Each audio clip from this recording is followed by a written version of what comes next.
Diciamo che il 2050 è una data che è stata individuata come quella che potrebbe essere, diciamo, una frontiera di non funzionalità più degli antibiotici. Però quando? Quando si dovesse verificare quella condizione per cui noi non portiamo avanti, noi per intendere tutti quanti, quella che è il contrasto a questa pandemia silenziosa che è l'antibiotico resistenza. Questo l'allarme che la dottoressa Russo lancia in tema di antibiotico resistenza, un tema su cui va sensibilizzata la popolazione a non eccedere con l'uso di questa preziosa tipologia di farmaci. Da qui l'idea della mostra grande come un virus che, grazie alle opere nate dalla collaborazione dell'Istituto di Biofisica del CNR di Milano e dell'Istituto Europeo di Design, racconta i microrganismi dai virus ai batteri e le loro differenze.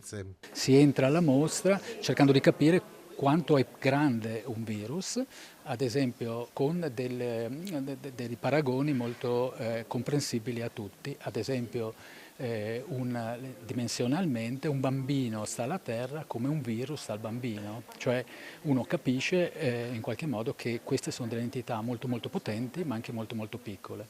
Grazie alle tecnologie attuali siamo in grado di vederle, di studiarle e come istituto, oltre a capire, siamo molto interessati anche a individuare dei modi per interagire con queste entità e cercare di in qualche modo limitarne i danni qualora fossero dannosi. Una mostra che sarà aperta al Museo della Medicina di Padova fino al 28 giugno. È una mostra che valorizza ancora di più il nostro museo.